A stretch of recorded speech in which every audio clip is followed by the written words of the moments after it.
Well, we are with Benazir Bhutto here, and we welcome her on this auspicious occasion. Well, Bibi, you are back to Pakistan. Welcome back to Pakistan. How do you feel landing at in your homeland after 8.5 years? जी ये बहुत मेरे लिए एक emotional मौका है। मैं कितने साल, कितने दिन, कितने महीने, कितने लम्हे इसी दिन का सोचती थी जब आवाम से मेरी जुदाई ख़त्म हो, जब वतन से मेरी जुदाई ख़त्म हो। और मुझे जब मैं पैर रखने वाली थी अपने धरती पर, मेरे पर इतने जज्बात आए, इतने यादें आए। और जब आवाम की मैंने मोहब्बत देखी, मैंने अल्लाह ताला का शुक्रिया की और मैंने कहा कि अल्लाह ताला मुझे हिदायत दे कि मैं इस आवाम की खिदमत कर सकूं। 8.5 साल मुल्क से बाहर रही हैं और तकरीबन 11 साल हो गए आपको अपोजिशन में रहते हुए। इसके बावजूद भी जब आप आज आई हैं, जहाँ तक नज़र जाती है लोग ही लोग हैं, इतनी मोहब्बत लोग आपको देते हैं। क्या आप जब इस दोबारा इक़्तिदार में आएंगी तो इन लोगों की हालत बेहतर करने के लिए आप क्या करेंगे? यही आवाम के लिए मैंने जद्दोजहद की। कायदे अवाम ने अपने जान का नजराना पेश किया। मेरे 2 भाई शहीद हुए हैं, मेरे रुफ़का शहीद हुए हैं, मुनव्वर सुहरावर्दी शहीद, अब्दुल्ला मुराद शहीद, 12 मई के शोहदा, इस्लामाबाद के शोहदा, आसिफ ज़रदारी साहब 8 साल जेल में रहे सज़ा के बग़ैर, हमारे यूसुफ रज़ा गिलानी जो खड़े हैं, नवीद कमर जो खड़े हैं। तो ये सब कुर्बानी हमने कौम के खुशहाली, जमहूरी और इक़्तिसादी हक़ाइक़ के लिए दी हैं। मैं अवाम के लिए जीती हूँ और जो कुछ मैं कर सकती हूँ मैं अवाम के लिए करने चाहती हूँ। मैं समझती हूँ कि हमारे वफाक को ख़तरा है दहशतगर्दी से, इंतहा पसंदों से, और हमें पाकिस्तान को बचाना है। पाकिस्तान को बचाने का रास्ता जमहूरियत है।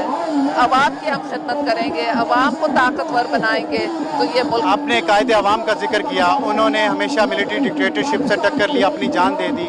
आप 1986 में जब आई, आप एक मिलिट्री डिक्टेटर के खिलाफ जदोजहद करते हुए आई। आपने मीनार पाकिस्तान पे जलसे में कहा मैं बागी हूँ, मैं बागी हूँ। आज एक परसेप्शन पाकिस्तान में ये है कि आप एक मिलिट्री डिक्टेटर से अंडरस्टैंडिंग करके आई हैं। आप इन दोनों चीज़ों को जो एक कॉन्ट्रडिक्शन है, इसको कैसे जस्टिफाई करेंगे? ये परसेप्शन गलत है। पीपल्स पार्टी और मैं कभी भी फौजी हुकूमत के साथ तावन नहीं कर सकते। हमारे मुज़ाकरात का मकसद यही था कि हम कैसे पाकिस्तान के अंदर जमहूरियत बहाल करें और मुनसिफाना इंतखाबात की तरफ हम कौम को ले जाएं। हमारे मुज़ाकरात इसलिए नहीं थे कि हम LFO मंजूर करें, हमारे मुज़ाकरात इसलिए नहीं थे कि हम वर्दी को रखें या वर्दी को कानूनी बनाएं।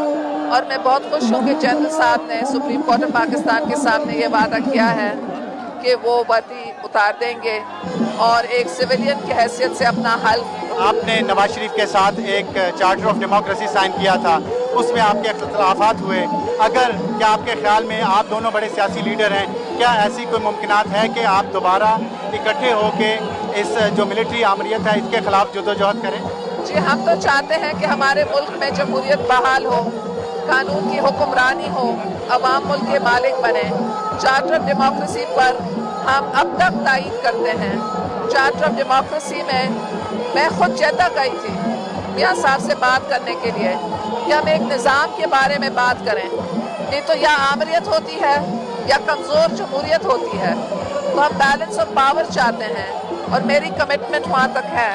और जहाँ भी कोई भी पॉलिटिकल पार्टीज़ हैं, हमारे दरवाजे तो खुले हैं।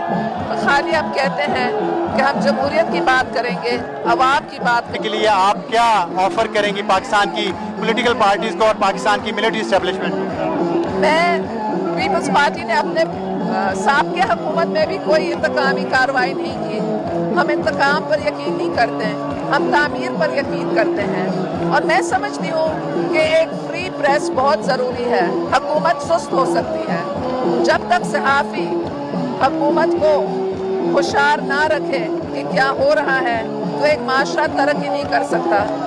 दूसरी तरफ जो रिश्वत है उसका बहुत नाम लिया जाता है, मगर एंटी करप्शन लॉज करप्शन के खात्मे के लिए नहीं इस्तेमाल होते हैं, वो पॉलिटिकल ऑपोजिशन को ख़त्म करने के लिए इस्तेमाल होते हैं। तो हम चाहते हैं कि पॉलिटिकल ऑपोजिशन। आप अगर इक़्तिदार में आएँ तो सबसे पहला काम आप क्या करेंगे इस मुल्क के अवाम के लिए? میرا پاکستان ایجنڈا ہے، پاکستان کے عوام کے لیے ایجنڈا ہے، اور اس لیے میں چاہتی ہوں کہ ملک کے اندر عدم تحفظ کا جو شوشہ ہے وہ دور کیا جائے، تحفظ ہو، معیشت مضبوط ہو، اور سب سے پہلے میں سمجھتی ہوں کہ روزگار کے موقع تلاش کرنے چاہیے تاکہ لوگوں کو نوکری ملے۔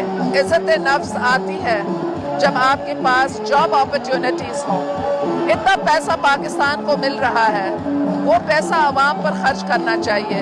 آپ کو جتنی تکالیف میں سے گزرنا پڑا ہے اس کا پھل مل گیا ہے؟ وہ تکالیف کچھ نہیں تھے، کیونکہ عوام خود تکلیف میں بہت تکلیف دیکھے۔ آپ اگر اقتدار میں آئیں تو سب سے پہلا کام آپ کیا کریں گے اس ملک کے عوام کے لیے؟ میرا پاکستان ایجنڈا ہے، پاکستان کے عوام کے لیے ایجنڈا ہے، اور اس لیے میں چاہتی ہوں کہ ملک کے اندر عدم تحفظ کا جو شوشہ ہے وہ دور کیا جائے، تحفظ ہو، معیشت مضبوط ہو، اور سب سے پہلے میں سمجھتی ہوں کہ روزگار کے موقع تلاش کرنے چاہیے تاکہ لوگوں کو نوکری ملے۔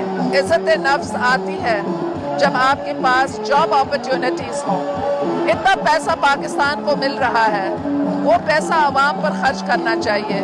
آپ کو جتنی تکالیف میں سے گزرنا پڑا ہے اس کا پھل مل گیا ہے؟ وہ تکالیف کچھ نہیں تھے، کیونکہ عوام خود تکلیف میں بہت تکلیف دیکھے۔ پرویز مشرف صاحب نے جو سپریم کورٹ کے سامنے یہ گارنٹی دی ہے کہ وہ یونیفارم اتار دیں گے، وہی شرط پہ دی ہے کہ اگر وہ صدر منتخب ہو گئے اور اگر کورٹ سے ان کے خلاف فیصلہ آیا اور انہوں نے وردی نہ اتاری تو کیا آپ پھر بھی ان کے ساتھ کھڑی ہوں گی؟ یہ سب کیا سرائیوں کی بات ہے، کیونکہ جنرل صاحب نے خود قوم سے وعدہ کیا ہے کہ وہ سپریم کورٹ کے فیصلوں کا احترام کریں گے۔ تو اس وقت جب سپریم کورٹ نے ان کو الیکشن میں حصہ لینے کی اجازت دی ہے تو لگتا نہیں کہ وہ نتائج کو وہ ختم کر لیں گے، مگر میں سمجھتی ہوں کہ جو کچھ بھی سپریم کورٹ کرے پاکستان کی بقا جمہوری عوام کا غم ہے وہ میرا غم ہے، جو عوام کی تکلیف ہے وہ میری تکلیف ہے، مگر میری حوصلہ افزائی بہت ہوئی ہے، توقعات بہت ہیں، اور میں خالی دعا کرتی ہوں کہ اللہ تعالیٰ جو تجربہ پیپلز پارٹی